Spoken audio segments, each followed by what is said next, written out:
Chloe, Hello. how are we doing? You all right? I'm good. I'm excited. Yeah? Yeah. Is It's this I think it's my first time in Doncaster. Is it really? Well, I went to the train station when I did the races, All right, yeah. but I've not been into the centre. It's literally just there. Yeah, I'm going to go for Explore after this. Oh, well, welcome to Doncaster and Thank welcome you. to Seven Studios. Thank you. It's good to be here. Excellent stuff. So, today we're on Great Properties. I'm not going to call it podcast because we just kind of want to keep this series of a bit of it. Let's get to know who we work with and obviously why we do it. So, without further ado, why don't you introduce yourself and tell the viewers who you are and what you do? Cool. So I'm Chloe. I'm a director at Urbana. We are town planners by trade. So we take developers and councils and landowners through the development process to get planning consent. But when you think of a planning consultant, you quite often think of someone a bit beige, someone who might just look at policy. Yeah, We started off well here. very apt. Someone who might just look at policy and tell you if it's a goer or not. But we're definitely more at the forefront of the initial conversations in feasibility, looking at what's possible, what your goals and aspirations are, how we get there. Do they need tweaking? Do we need to sit with you to rewrite those and help you understand what is actually attainable on the site? And then sort of engaging in a similar process with the local authority to understand what they need from us, and then, creating a strategy to take them through to delivery. So it's kind of, we'll look after someone and sort of bundle everything up from inception to on-site built. Yeah. Yeah. So, what's evident to me that might not be evident to, say, viewers is you're talking very this side. Yes. But we do know planning, there's two sides, isn't there? Yeah. So talk us through the both sides. The one that you're sat on, Yeah. the most important one, and then the obvious one, which is the red tape side, isn't there? Sure. So you've got your planning consultant, which is what I am. Then on the other side, they're our peers. They're not our enemies. They're our peers. And we have to work with them, and we know how to do that. I like what you did there. Thank you. They are the planners at the council. So we write the proposal, they receive it and assess it. But that's not to say that your consultant team doesn't already do that assessment before it arrives at the council side. So that's our job, to make sure it's as rigorous as possible. You just stole my little golden nuggets there. Really? No, I'm Great kidding. minds. To be fair, we see the value in obviously getting involved with you guys from day one. Yeah. Because these guys are the policy, aren't they? They are literally compliance. Yeah. We do call them red tape because the rules are set at their end, Yeah. and basically we have to use the rules for what they say and what they don't say. I think that's a perception. And I think depending on the planners you work with at the council, there's a lot more lenience and negotiation between us and them. But it does depend where and who you work with. For example, in Sheffield, it's quite pro-development at the moment. So we might submit something that's maybe a little bit cheeky because, the landowner needs to hit certain yields. So we know what they need to hit. We work with the architect to work that up, work with other consultants to assess it. And then the council receive it and they're like, oh, it's not quite what we had in mind for the site. And that's when negotiation kicks in. Yeah. So that's whether it's in the pre-app process, which we will always recommend. Definitely. But so you engage in that discussion very early on. And then the idea being when you get to pre-app, you've got a really good understanding of what the council reckon, where they kind of sit with their perception on the scheme, and then hopefully through to determination. It's like quite a smooth ride. Yeah. But that period of negotiation is super important. So not having a planner at that stage is sacrilege. You just don't do it. You need someone to be there. Honestly, Chloe, I have been drafted in on particular schemes that it's just way too late. Yeah. And I sit down and think, why did you not involve a planner Yeah. before you did this? Oh, well, I didn't know. And you think, oh, no, I are mean, you joking? ideally, I want a developer to show me a site before they buy it. And we want to create that relationship. I want you to be able to pick up the phone, give me the address, I'll be on Google quickly, and then when it gets serious, send me a site plan and we'll do an appraisal and we'll figure out really what you're looking at, what you can look at getting on there. That's the best case scenario. If you get into an application and you've not had a planner that entire time, it becomes very tricky to untangle. And it's something we do, don't get me wrong, it's something that we will get our teeth stuck into, but you don't want to be there. You want to do it right from day one. It's like when you're stuck in mud at that point. It's like quicksand. If you've just gone ahead, bought it, chucked a couple of plans in because you've done it on the cheap, got an architect in and chucked him a few £100 here and done it all on the cheap, and then submit a plan, and they say, nah, you want to retract that before we throw it out. And then you have to withdraw it or risk a refusal, right? So I think the biggest problem we see is, and it's often smaller scale developments, they'll use an architect as their planning consultant. The architect doesn't really have the time or the skill. Wait. We need to backtrack right here. Sorry. Let's establish two things. Yes. There is an architect. Yes. And there is a planning consultant. Yes. Where's that come from? Where all of a sudden we're now just putting them both in the same boat? Imagine I said to you, Ryan, I'm going to draw your drawings. What would you say? Are you kidding? You wouldn't trust me. Well, I mean, I suppose to put this into perspective, it's like going to a supermarket but expecting to fuel your car up. Literally, You know, and I'm not talking about Costco here for everyone jumping up and down at me. But yeah, you get me, right? It's it's like going to a butcher's and asking for some pastry or something, you know? And it's like, come on, man, it's completely polar opposites here. Yeah. You know, can they do it? Yeah, of course. You know, and most do, because it's path of least resistance. And look, we did that in our very, very infant years because we didn't actually know the difference between, you know, splitting them off. But it is two completely separate roles. I think the appetite for using an architect at the start comes from cheaper fees, as in you're not paying another consultant to do a job that you think could be achieved by an architect. And 9 times out of 10, the architect does have the skills to be able to take something through, but it's going to take you 2, 3, 4 times as long. You're going to get conditions on the back end of it that could have been sorted out and you wouldn't have to worry about, you know, throughout that process. And you're going to have a project team that isn't speaking to each other. The biggest problem we find when you don't have a planner on board is you've got the application, it's submitted with the council, and they're feeding comments back telling you, oh, the landscaping's off, the ecology's not quite right, your noise is not quite right, your highways is not quite right. Biodiversity. Yeah. Without a planner going, oh, if ecology is off, that means that's going to impact on landscaping, which might impact on the overall layout and then also on net gain. We have the ability to say all of that needs updating. So we all need to sit in a room and understand what the cumulative impact is. That gets lost if you don't have a planner, because I don't believe everyone understands that impact is holistic. Well, of course, because again, this comes back down to roles and responsibilities. Exactly. But equally, we are talking levels here, though, right? So your typical homeowner looking to have an extension, I just need some plans drawn up so I can get to a builder. Yeah. We see this all the time.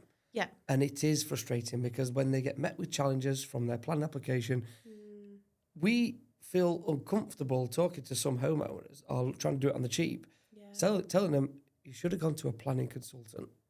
They'd have, you know, had a completely different perspective on this.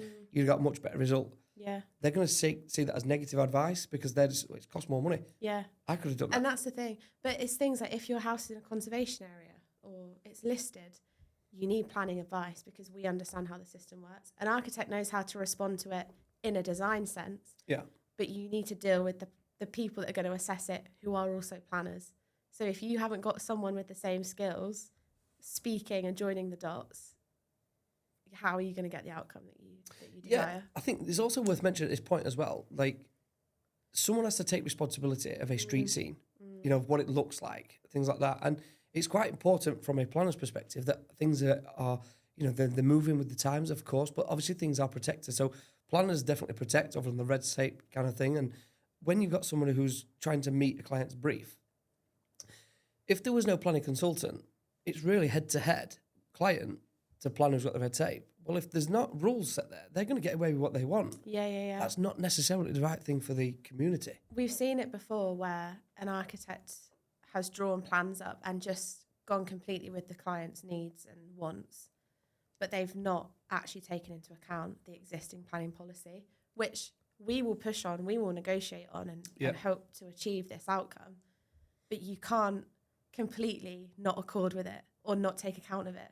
So again, that's why you need someone that's going to sit down and tell you the constraints, but also the opportunities to make this development work. It does blow my mind.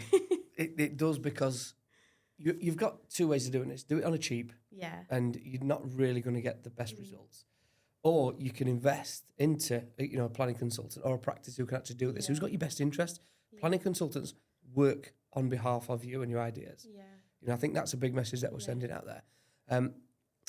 Why would someone not want to work with a planning consultant? I think it is cost. I think, the idea of having to go and get additional consultants' fees is maybe a little bit off-putting. I think sometimes people just don't know that they need one. I think there's a perception that the planner at the council is the one who does the planning, but actually they're not. They're just the ones that make the decision. To get the best chance of that decision being a tick, you need a planner. And we also need to be able to talk to that person. It's all about relationships. It's about speaking the same language, but then translating that to your project team so that they can just jump on it, make the changes, submit the alterations, and then it's like advancing through this process until you get to a decision. Yeah. Yeah. So is there give me a typical project where you would advise not to have a planning consultant? Doing your garden. There we go. Like a really simple extension or changing your windows, that kind of thing, doing your driveway. Yeah. Unless it's in somewhere like a conservation area, it's going to be super important that you do have that advice. There's not actually too many applications where I would advise not having one. Even like a dormer window, for example, you might think it's permitted development and you can just do it. But what you don't understand is that there are rules and regulations that are written like the Bible. Like, it's so hard to translate. Even, we'll have to spend time interpreting them, translating them so that we can tell the client exactly what the requirements are, what the dimensions are, what elevation is it on the house? Are we in the right place? Do we need planning? Is it prior approval? Can we just build it? Yeah. So even having that input is super important. And even if you ask a planner and they say, oh no, it's fine, it's permitted development, so you could technically just do it, great, like you've got peace of mind. But in that instance, we'd always recommend getting prior approval, because if you come to sell the property and the prospective buyer says, have you got the certificates for that? And you're like, oh no, we just built it because it's permitted development. Then solicitors start questioning it. Yeah. So making sure you've just done it anyway is the best way of doing it if you're not going to stay in that house forever. But yeah, very, very few projects wouldn't require a planner, in my opinion. So, little interesting fact about me, not many people know this. I actually studied land and planning. Did you? Yeah. And it's quite, I see it as quite important. Yeah. Through that process, there's a lot of knowledge, within that industry. And a little fun fact that I come across doing my training, and slightly hesitant on this because this was way back when. Yeah. But anyone can submit a planning application, and you don't necessarily have to own the building that you're actually submitting a planning application on. However, the interesting or the funny little thing I've got here is that as a little exercise, I believe someone put a planning application to demolish Buckingham Palace. Which technically you can do. That's scary. That is scary. But now, you can't implement it. Yeah, they could implement it. And from what I understand, this is I believe, this needs fact-checking, actually. Someone needs to comment in the comment below, fact-check this for us. You might know the answer. So I think it was a group of university students tested this. Right. And they put the application in to demolish Buckingham Palace. Right. But then someone had picked it up and said, listen, if you withdraw that application, that was intent, and therefore I'm not going to say treason, but you'll be put in prison. But if we give that a decision, that's equally the same, and that's when it becomes illegal. So therefore, we'll come after you again. So from what I understand, that application has just been archived. I have questions. Never. I have questions. Because, and this is a little token as to how valuable a planner is, I've just gone through the whole planning process in my head while she was speaking. You can submit an application to do anything on anyone's land. You'd have to submit the correct certificates for ownership, which no one understands. We do. Top tip. Yeah.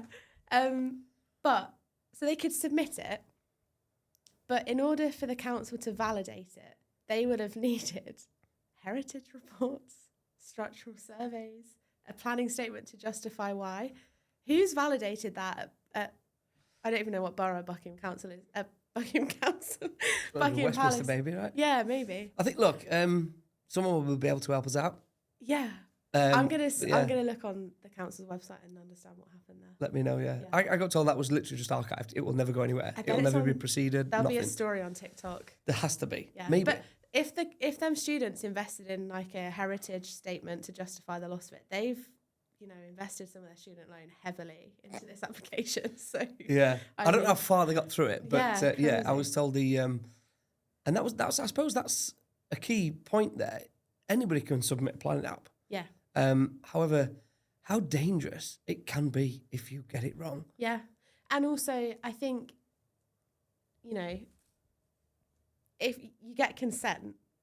And a lot of the perception is that you can then just build what you've got consent for. I know. Oh. But actually, Mrs. Planning Consultant over here has a list of conditions that we all need to discharge. Yeah. So that's another round of instruction with your consultant team. We'll go through the conditions. We'll list out what reports are required. We go and commission them on your behalf. That consultant will write the report. Then we submit the conditions one by one to the council. They literally go tick, tick, tick, tick. And once you've discharged all of those conditions, you can then go on site. Yeah. So that's, again, another point where you need an expert to guide you, because the risk of you getting consent and saying, I'm just going to go build 20 flats, doesn't work. Chloe, I'm the first advocate for planning consultants. I've been through that measure. Because the perception is, and to me, I'm trained. And I've experienced this, so it's easy for me to just say and have a perception on this.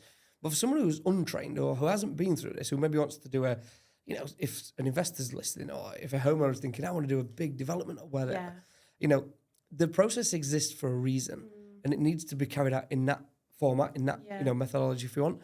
But I've seen it where someone will get plan application and just go and build, not disregarding completely if they've got no building regulations. Yeah.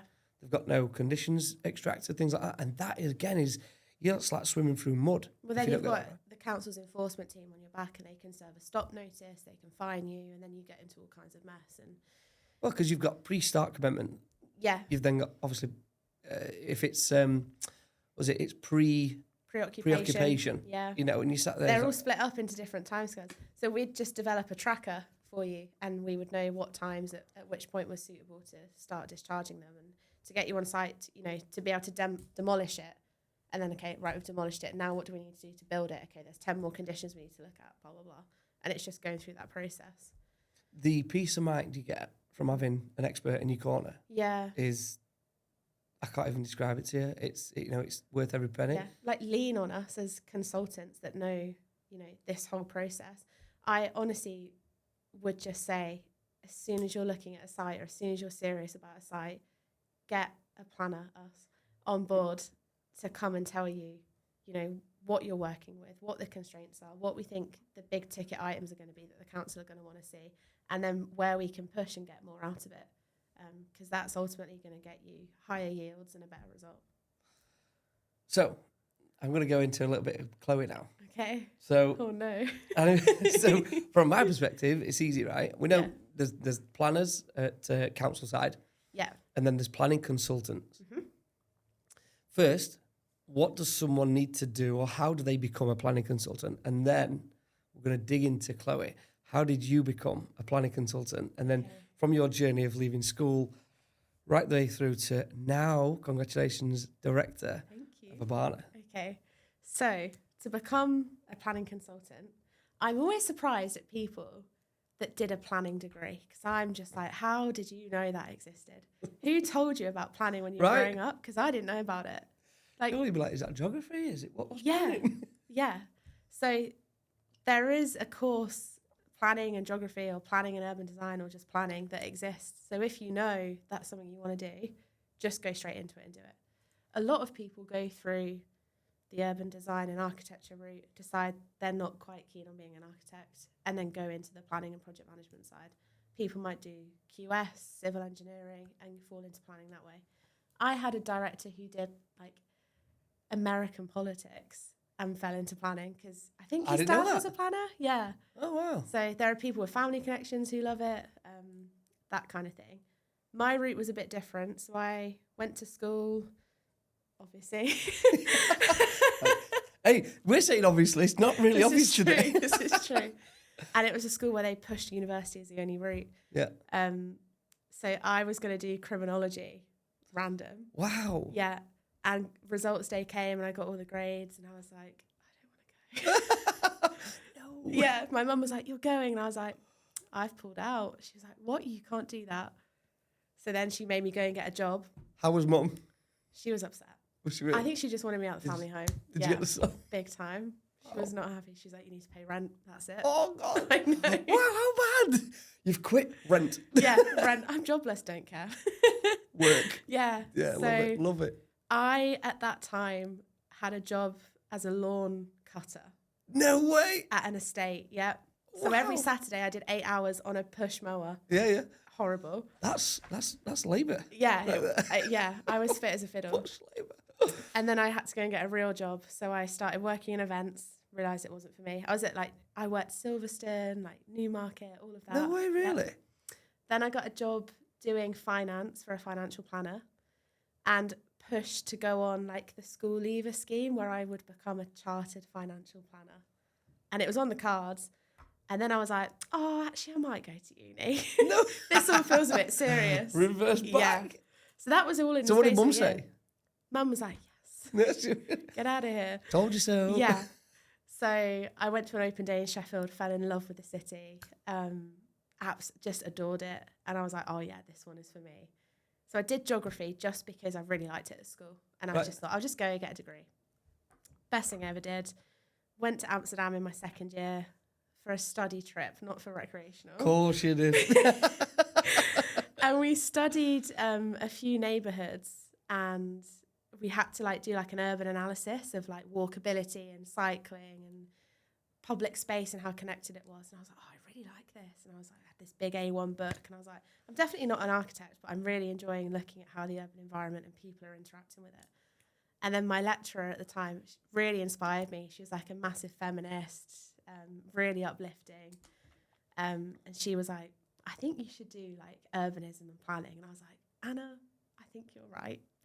So. And that was it? Yeah, I started applying for planning roles and I got my first job at quite a big consultancy, moved to Essex of all places, did a few years there, met a squaddy, not a good time.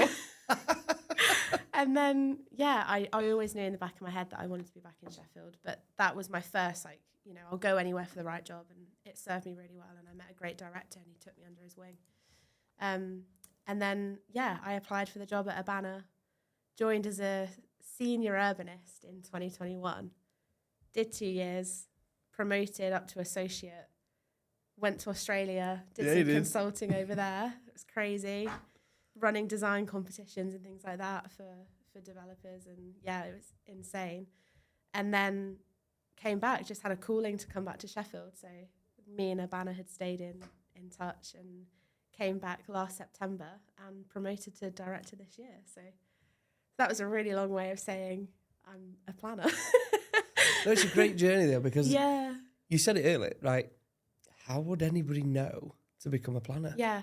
Honestly, when someone says I did an undergrad in planning, Like what? The thing is, though, it's actually pretty cool. It is. It really is, because when you take it back, and you can go way, way back, you go, well, how did they design certain things to go? Yeah. Well, planners were such an important part of that. Yeah. Hence, it's in the name, planning, right? Yeah. I actually don't know when they had planners like start to plan towns. Again, another one for comments. It's going to be really interactive. Really, keep it coming. But I think the we can't say way back when they were daft, because things were done for a reason. Yeah. Well, the planning system itself, or the Town and Country Planning Act, was 1947. So that's, you know, we've got years and years. Post World War II. I did geography. 1947, yeah. That's the world. Wow. Yeah. So there's been a planning system, a formal system in place since then.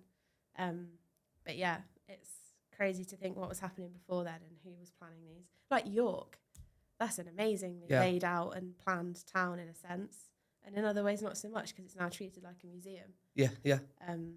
Because of the system that's in place to protect it. So getting the development right around what exists in the historical core is really important.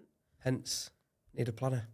Don't know what I'm doing over here, by the way, but this is a planner. It's just me, just over here. Just put it there. Yeah.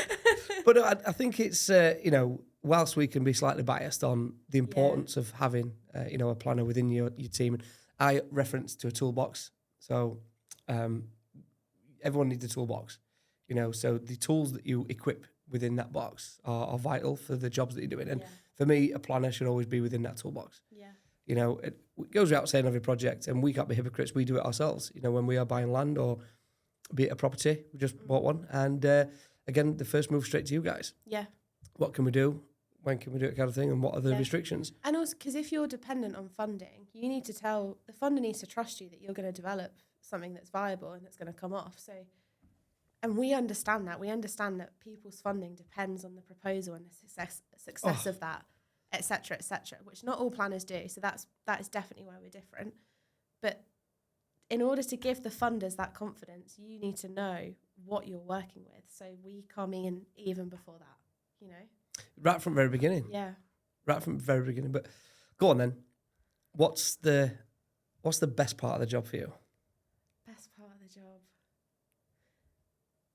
The first bit is it's so people focused. Like, it's all about relationships. Like, we would WhatsApp, people pick up the phone, you go out for drinks, go out for dinners. Like, it's all really, really nice. Of course it is. And I also really like how if someone has a planning problem, they'll just pick up the phone. It makes you feel so valued and like an expert in your field. Yeah, of course. So to be like the trusted pair of hands for people is so rewarding. Apart from that, it's obviously building communities and making cities amazing. I've worked on some really cool stuff, right from like single homes all the way up to 500 homes, and just putting your mark on a city and like into a scheme. And if you have an idea and it makes it all the way through to delivery, then that what more could you want? Planners shape communities. Yeah, we do. And it's mind blowing for me. Yeah. How mega important it is and exciting it is. Yeah. But you're slightly biased because obviously Sheffield has one of the best sort of planning portals, right? Yeah, it's a good planning department. We've got some really good officers. They had quite a few new senior officers put in the past couple of years, and they're ones we've got really good relationships with. But yeah, we've got those relationships across the country. So we're in Sheffield, Leeds, London. We're all from different areas around the UK as well. So I'm from Northampton for my sins. It's not your fault. But we're Yorkshire, right? We're all about Yorkshire. So true. But it just means that we've all got, pockets of knowledge across the UK. So we're definitely not restricted to sort of one location. No, definitely not. And obviously we know that. We work with Tom as well, who's based down in London. Yeah, he sits in the London office. So. He does, yeah, for his sins. He's a Yorkshire boy. He is a Sheffield lad, and he born and bred. Yeah. Oh. All right, so we've done your best. We're doing it. Yeah. What's the worst part of your job? Worst part? If it's not waiting for red tape planning departments to get back to you, I don't know what it is. I don't really have the waiting issue. And it's because we form those relationships where when you're chasing, you're responded to. And I think it's a mutual respect between the planner at the council and yourself. And I don't think the general population generally respect the planner in the council. True. And they're very busy. They're very overworked. They've got a lot going on. So for us to be a mediator, I think is really positive. The worst part is if you're on a team that is not put together in the right way. And sometimes as a planner, you'll just be doing the deliverables. So there might be a project manager that's appointed you to just do the planning statement and to monitor the application when it's in and to, fire the response to that. And that's absolutely fine if that's how it's set up. Sometimes you'll be on a team where consultants just don't understand that we want to talk, that we want to sit all together and talk about these issues as a collective so that we can sort them all in a holistic approach. Yeah. If you're not doing that, it's very piecemeal and it just takes 6 times as long. So mundane. Yeah, it is. And you want to overcome these problems as soon as they arise. So yeah, the worst bit is when you've got a team that don't communicate. But that's when we would step in and like call a meeting and say, let's all have a sensible conversation. Let's sit down. Let's understand what impacts what and what needs to change. Yeah, I think I've got a tendency to agree there, because there's nothing worse than, and I think just quickly, if there's ever to be a top tip on why to use a planner, it is because of that relationship. So you speak to planners every day. Yeah. That is your frequent conversation. So if you're going to speak to someone every day, you don't want to let them down, because you talk to each other every day. Yeah. Whereas someone doing one application is going to jump into that arena, you're going to be not necessarily bottom of the pile, but like you're the last person they're going to speak to every day. So it's easy to push you off. I'll come back to you tomorrow. Yeah. I'm not saying planners do that, but when there's a lot to do, and they're overworked and they're understaffed. Yeah. We know that at the council end, and it's non-for-profit at the council. So our relationships are so good that we're bringing developers in to have discussions with people at the council about off-market opportunities. We've got clients buying sites off the council because of us putting them in touch with the right person. So it doesn't stop at planning. The potential then to keep that work stream going forward by using the right type of consultant is... It's a two-way street, isn't it, at the end of the day? The council's look to offload sites as much as they do to protect communities and things like that. But I suppose this is that bias thing coming back from my perspective. You're shaping towns and cities, with these applications. It's that I think about this. John Asquith at I forget what quarter 90-day plan it was. Shout out to John. He was saying about how, I can't remember who it was, but someone described what they did for work and they used like this really flamboyant phrase. And I could say, I'm a town planner. How boring is that?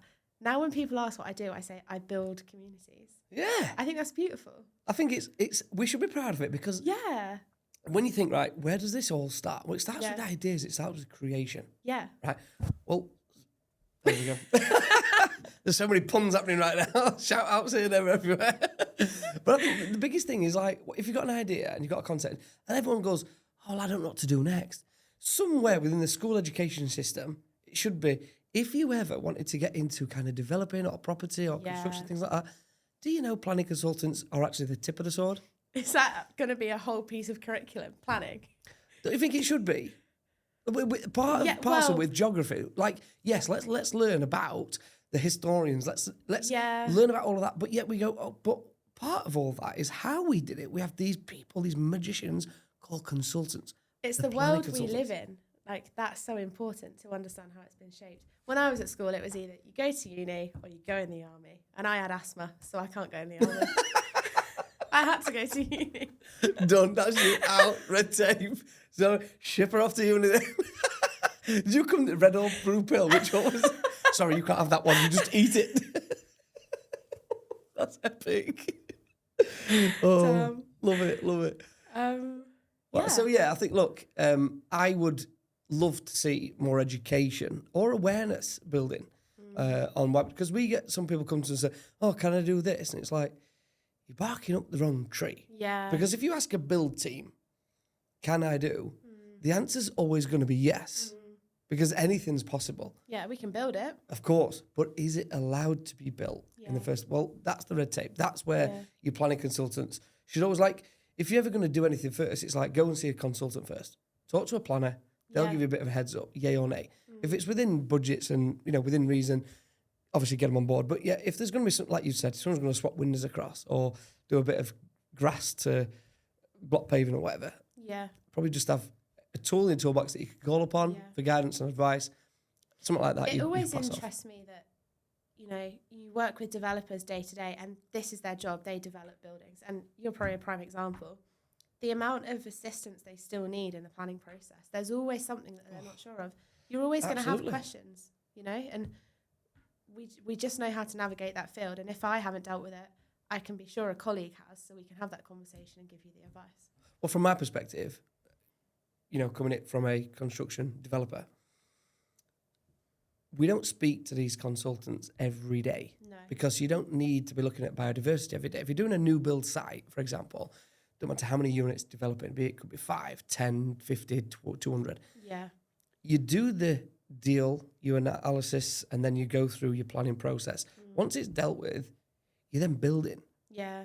So then you're not speaking to those consultants till your next deal comes through. It could be 6 months, it could be 12 months down the line, who knows? Yeah. Whereas if you've got multiple projects like what we've got, yes, you do get to keep that hand in the cookie jar if you want, and constantly, because you've got a couple of things going. That's the only way where you're going to keep your relationships with the consultants. Yeah. Whereas if you go direct to a planning consultant who've got those direct relationships with the rest of the consultants, they speak to them on a daily basis again. Yeah. So really, the value from a developer or even from a homeowner, by tapping into a really good, valuable planning consultant, they've got the relationships with the rest of the consultants. They're not having to then go out and get more relationships with more people who aren't really... A couple £100 from a consultant, they're not going to treat them as royalty. The beauty in that as well is that you have freed up your time to go and actually do the stuff that you need to do, or to go and look for more sites and to keep your pipeline flowing, because we're looking after the day-to-day on the site that you're trying to deliver. Yeah, so, I mean, from my perspective, I know that you've vetted your consultants out, so they are the best of the best. 100%. And you're not going to put a specialist consultant onto a project that we don't need that specialism in. You might be able to, you've already vetted, and you will know who to use. Yeah. So we were talking about a scheme, weren't we, where you're at, we don't need that person for this, we'll take that person because they've got experience in that. And when you build up that project team, it's invaluable. Well, it's the starting point. So I guess after we've appraised the site for you and told you what's possible and how we get there, we will then put together a validation checklist, which we can check with the council, but we've got a pretty good idea that it's going to get you through. And we'll tell you exactly what items and reports are going to be required. And then don't worry, because I'm going to go and get all the quotes for you from the people that we know, like, and trust, and they're going to prepare them. Peace of mind. While we're sat on our beach somewhere in Dubai, driving our Lamborghinis that we don't own. Yeah, I know what you mean. But no, for me, a lot of it is peace of mind. Yeah. Knowing that you're in safe hands, someone who understands the system. The policy that... I keep winning this side, don't I? It's okay. I do policy, that. A counsellor over here for me as well. She's over here. Oh, we're aligned. But yeah, the policy that gets created, it does change from time to time. And if you're not sat within it daily, you could miss that. And one year you might think, I can do this legally, lawfully. Yeah. Year later, something might have changed. Yeah. And if you're not in that arena, very regular, you're probably going to get stung. So for me, the value is within a good planning consultant, not just for sense checking, knowing that you've got the experts doing the expert's job. Well, I don't want to bore viewers with sort of technical detail, but you might send me a site that looks absolutely unreal and you're like, oh my God, that's 200 homes. I look at it and it's in like a nutrient neutrality area, in a conservation area, outside of a settlement boundary where the council have got a 7-year supply of homes. You probably don't know what that means right now, but I'm going to say, let's not buy that one. Destroyed. Hopes and dreams are gone. The Ferrari's just disappeared. Exactly. But it's about not only giving you the confidence in the sites that you can bring forward, but being really honest with you. If you send me one that isn't a goer, you know that someone's checked it and you're not going to waste your time and money on it. Nothing would be worse than buying it and realising I can't do anything here. I've got to sit on that. That's devastating. Yeah. But yeah, time and money is a big thing, right? So I'd rather you literally hit me in the face and be like, listen, I mean, not literally, right? But listen, that site is a no-go. Yeah, exactly. Because of this. No sweat. We'll mark it on our software and we'll move on to it next. Yeah. Or we might say, there's quite a few risks with this one. We could do a pre-app to see what the council are thinking about it. Can you enter into an exclusivity period with the vendor to give you 8 weeks for us to do that, and then you can make a decision if you want to go forward on it or not. You might have to pay them a deposit, but then you've done your due diligence, you understand what you're working with, and then we go from there, or we don't. Yeah, we tend to chuck a lockout agreement in there. Yeah. Say, look, give us this period to get through it. Doesn't matter if it's us buying it or someone else. Someone's going to need to do this, so we may as well work together and try and get this done. And then they've got that piece of advice. If you don't go for it, you can say, look, you just hold on to that, and you can share it with whoever looks at it next, or not if you don't want to. Do you think how amazing it is knowing full well? Because you'll know a policy, right? And I know you've got a team spread out the UK. But don't you think it's amazing that you can actually look at, say, a scheme coming in and going, that'll work? It is kind of cool, yeah. Isn't it? Yeah, it is cool. Or like I'll drive by one and I'm like, oh, I need to look at that site, when I get back to the office, and I'll share it with this person because I think that's right up their street. Be a goer.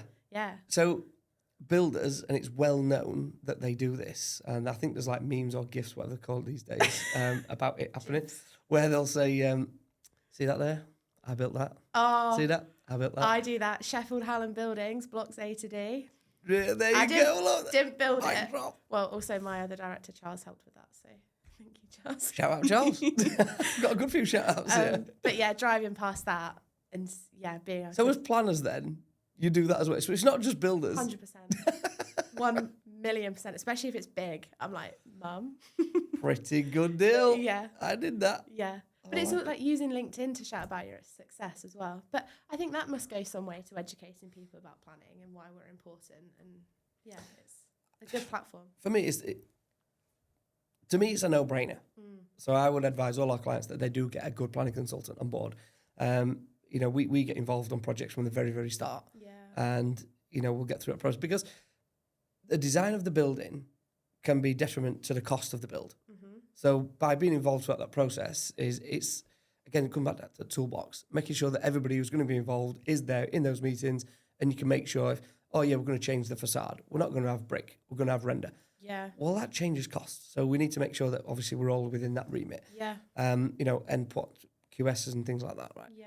But I think, you know, just the kind of thing for me is peace of mind. It's time, money. But yeah, I find it a really good subject. A lot of schemes as well we'll work on, and we'll get a planning consent, an initial consent, and then the client will do some value engineering, and they'll say, we really need to change this up a little bit. You know, we've got the consent, the principle is there.